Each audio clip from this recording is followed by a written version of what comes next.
मयि स्थितो मदङ्गेषु स्वतन्त्रो व्याप्तवान् हरिः स विष्णुश्चास्वतन्त्रं मां स्वेच्छया वर्तयत्यजः स्वात्मनस्तस्य पूजास्युः मनोवाक्कायवृत्तयः ममैताः इति कर्तारम् उद्देश्यञ्च हरिं स्मरेत् धर्मविज्ञानवैराग्यपरमैश्वर्यशालिनः आनन्दतीर्थभगवत्पादान् वन्दे निरन्तरम् आनन्दतीर्थोपदिष्टो निधिर्नारायणः प्रदर्शितो येन सम्यक् जयतीर्थं तमाश्रये सत्याभिज्ञकराब्जोत्थान् पञ्चाशद्वर्षपूजकान् सत्यप्रमोदतीर्थार्यान् नौमि न्यायसुधारतान्।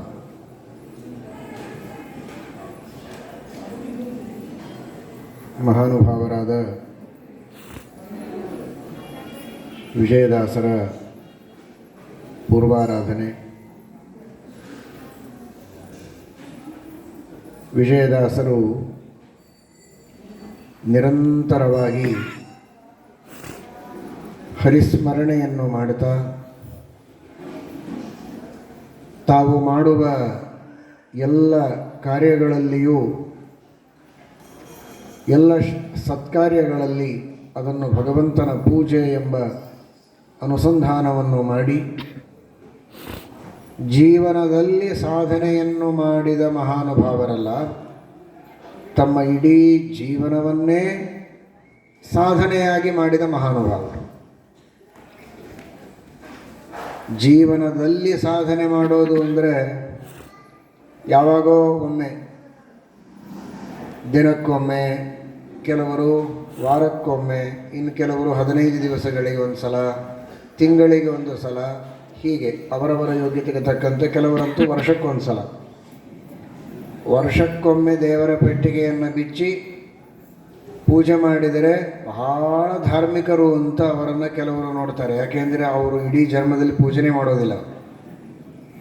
ವರ್ಷಕ್ಕೊಂದು ಸಲ ದೇವರ ಪೆಟ್ಟಿಗೆಯನ್ನು ಬಿಚ್ಚಿ ಅಥವಾ ಯಾರ ಕಡೆಯಿಂದಾದರೂ ಬಿಚ್ಚಿಸಿ ಪೂಜೆ ಮಾಡಿಸಿದರೆ ಅಷ್ಟಕ್ಕೆ ಅವರು ಬಹಳ ಧಾರ್ಮಿಕರು, ಆಸ್ತಿಕರು ಅಂತ. ಕೆಲವರು ಪ್ರತಿ ತಿಂಗಳು ಮಾಡುವವರಿದ್ದಾರೆ.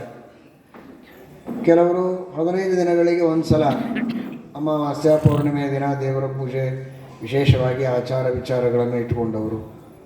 ಕೆಲವರು ವಾರಕ್ಕೊಂದು ದಿವಸ, ಗುರುವಾರ ಅಂತ ಇಟ್ಕೊಂಡಿರ್ತಾರೆ. ಕೆಲವರು ದಿನವೂ ಮಾಡುತ್ತಾರೆ. ವಿಜಯದಾಸರು ಇಂತಹ ಜ್ಞಾನಿಗಳು. ಪುರಂದರದಾಸರೇ ಮೊದಲಾದ ದಾಸವರೇಣ್ಯರಾಗಿರಬಹುದು, ಅನೇಕ ಯತಿವರೇಣ್ಯರು, ವಿದ್ವದ್ವರೇಣ್ಯರು, ಮಹಾನುಭಾವರು, ಇವರೆಲ್ಲ ವರ್ಷಕ್ಕೆ, ತಿಂಗಳಿಗೆ, ವಾರಕ್ಕೆ ಮಾಡುವವರಲ್ಲ, ದಿನಕ್ಕೊಂದು ಸಲವೂ ಅಲ್ಲ, ನಿರಂತರವಾಗಿ ಹರಿಸ್ಮರಣೆಯನ್ನು ಮಾಡುವವರು. ಅವರು ಊಟ ಮಾಡಿದರೂ ಅದೊಂದು ದೇವರ ಪೂಜೆ ಅಂತ ಭಾವಿಸುವವರು. ಅವರು ಒಬ್ಬರಿಗೆ ಊಟಕ್ಕೆ ಬಡಿಸಿದರೂ ಅದೊಂದು ದೇವರ ಪೂಜೆ ಅಂತ. ಓಡಾಡಿ ಬಂದರೂ ಅದೊಂದು ದೇವರ ಪೂಜೆ ಅಂತ. ಹೀಗೆ ಜೀವನದಲ್ಲಿ ಮಾಡುವ ಏನೆಲ್ಲ ಶುಭ ಕಾರ್ಯಗಳಿವೆ, ಅನಿಷಿದ್ಧವಾದ ಕಾರ್ಯಗಳಿವೆ, ಅವುಗಳೆಲ್ಲವನ್ನೂ ಅವರು ಅನಿಷಿದ್ಧವಾದ ಕಾರ್ಯಗಳನ್ನೇ ಮಾಡುವವರು. ಮಾಡಿದ್ದನ್ನು ಪರಮಾತ್ಮನಿಗೆ ಪೂಜೆ ಅಂತ ಅರ್ಪಣೆ ಮಾಡುವಂತಹ ಸಾಧನದ ದೃಷ್ಟಿಯನ್ನು ಇಟ್ಟುಕೊಂಡವರು. ಹಾಗಾದರೆ ಇಲ್ಲಿ ಆರಾಧನೆಯ ಸಂದರ್ಭದಲ್ಲಿ ಇಷ್ಟು ಸಂಖ್ಯೆಯಲ್ಲಿ ಭಕ್ತರೆಲ್ಲ ಭಾಗವಹಿಸಿದ್ದು ಬಹಳ ದೊಡ್ಡ ಪುಣ್ಯದ ಫಲ. ಆದರೆ ಇದರ ಮುಂದಿನ ಒಂದು ಹೆಜ್ಜೆ ಅಂದರೆ, ಅವರಿರೋದೇ ವರ್ಷಕ್ಕೊಮ್ಮೆ ದೇವರ ಗುರುಗಳ ಸ್ಮರಣೆ ಮಾಡಬೇಡಿ, ನಿರಂತರವಾಗಿ ಮಾಡಬೇಕು ಅಂತ ಕಲಿಸೋದಕ್ಕೇ ಅವರು ಅನೇಕ ದೇವರ ನಾಮಗಳನ್ನು, ಸುಳಾದಿಗಳನ್ನು, ಉಪಭೋಗಗಳನ್ನು ಮಾಡಿ ಉಪದೇಶ ಮಾಡಿದ್ದಾರೆ. ಆದರೆ ಅವರ ಹತ್ರ ಬಂದಾಗ ವರ್ಷಕ್ಕೊಂದು ಸಲ ಮಾತ್ರ ಸ್ಮರಣೆ ಮಾಡಿ ಇನ್ನುಳಿದ ಹೊತ್ತಿಗೆ ಮರೆತು ಬಿಟ್ಟರೆ ಅವರ ಹತ್ತಿರ ಬಂದದ್ದೇ ವ್ಯರ್ಥ. ಪ್ರಾಯಃ ನೀವು ಹಾಗೆ ಮಾಡೋದಿಲ್ಲ ಅನ್ನುವ ವಿಶ್ವಾಸ ನಮಗಿದೆ. ಹಾಗಾಗಿ ಅವರ ಸಂದೇಶ ಏನು, ಅವರ ಉಪದೇಶ ಏನು, ಅದನ್ನು ಚೆನ್ನಾಗಿ ಅರ್ಥ ಮಾಡಿಕೊಂಡು ಆಗಾಗ ಮಾತ್ರ ಅಲ್ಲ, ಪ್ರತಿಕ್ಷಣ ಮಾಡುವಷ್ಟು ದೊಡ್ಡ ಯೋಗ್ಯತೆ ನಮ್ಮದಲ್ಲ, ಬೇಡ. ಕೊನೆ ಪಕ್ಷ ಪ್ರತಿದಿನ ಒಂದೊಂದು ಕಾರ್ಯಗಳ ಆದಿ ಮಧ್ಯ ಅಂತ್ಯದಲ್ಲಿಯಾದರೂ ಭಗವಂತನ ಸ್ಮರಣೆಯನ್ನು ಮಾಡುವ ರೂಢಿಯನ್ನು ನಾವು ತಂದುಕೊಂಡರೆ ಶ್ರೀಮದ್ ಆಚಾರ್ಯರ, ಟೀಕಾಕೃತ್ಪಾದರ, ಎಲ್ಲ ವ್ಯಾಸರಾಜರೇ ಮೊದಲಾದ ಮಹನೀಯರ ಹಾಗೂ ಪುರಂದರದಾಸರ ಮೊದಲಾದ ದಾಸವರೇಣ್ಯರ, ವಿಶೇಷವಾಗಿ ಇವತ್ತಿನ ಆರಾಧ್ಯ ಪುರುಷರಾದ ವಿಜಯದಾಸರ ಆಜ್ಞೆಯನ್ನು, ಅವರ ಸಂದೇಶವನ್ನು ಜೀವನದಲ್ಲಿ ಪರಿಪಾಲನೆ ಮಾಡಿದಂತೆ. ಸ್ನಾನ ಮಾಡುವ ಮೊದಲು, ಮಧ್ಯದಲ್ಲಿ, ಕೊನೆಗೆ ಪ್ರತಿಕ್ಷಣ ಬೇಡ. ಮಧ್ಯದಲ್ಲಿ ಚೆನ್ನಾಗಿ ಮೈ ತಿಕ್ಕೊಂಡು ಸ್ನಾನ ಮಾಡಿ.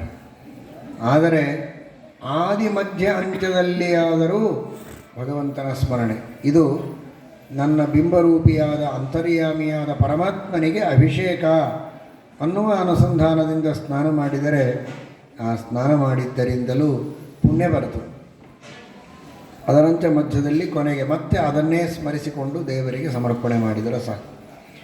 ಯಾವುದೇ ಒಂದು ಸಂದೇಶವನ್ನು ತಿಳಿಯುವಾಗ ಯಾವ ಅರ್ಥದಲ್ಲಿ ಹೇಳಿರ್ತಾರೋ ಅಷ್ಟೇ ತಿಳಿದುಕೊಳ್ಬೇಕು. ಅನುಸಂಧಾನ ಅಂದರೆ ಅನುಸಂಧಾನ ಅಷ್ಟೇ. ನೀವೇ ಹೇಳಿದಿರಲ್ಲ, ಸ್ನಾನ ಮಾಡುವುದು ಅಂದರೆ ಅದು ದೇವರಿಗೆ ಅಭಿಷೇಕ ಅಂತ. ಮತ್ತು ಅಭಿಷೇಕ ಮಾಡಿದರೆ ಏನಾಗುತ್ತೆ? ತೀರ್ಥ, ಅದನ್ನೇ ತೊಗೊಳ್ತೀನಿ ಅಂತ ಅನ್ನಬಾರ್ದು. ಅದಕ್ಕಾಗಿ ಹೇಳಿದ್ದಲ್ಲ. ನಮ್ಮ ಶರೀರ ಇದು ಅಪವಿತ್ರವಾದದ್ದು, ಇದು ಹೊಲಸು. ಆ ಹೊಲಸನ್ನು ತೊಳೆಯುವುದಕ್ಕೆ ಸ್ನಾನ ಮಾಡುವುದಿರುತ್ತದೆ, ಅದು ಬೇರೆ. ಆದರೆ ಒಳಗೆ ಅಂತರ್ಯಾಮಿಯಾಗಿ ದೇವರಿದ್ದದ್ದು ಅಷ್ಟೇ ಸತ್ಯ. ಅಷ್ಟೇ ಯಾಕೆ, ಅದಕ್ಕಿಂತ 100ರಷ್ಟು ಸತ್ಯ. ತೊರೆದು ಜೀವಿಸಬಹುದೇ ಹರಿ ನಿನ್ನ ಚರಣವ. ದೇವರು ನಮ್ಮ ಅಂತರ್ಯಾಮಿಯಾಗಿದ್ದಾನೆ ಎನ್ನುವುದು ಶಾಶ್ವತ ಸತ್ಯ, ಇದು ಪರಮ ಸತ್ಯ ಇದು. ಹಾಗಾಗಿ ನಾವು ನಮ್ಮ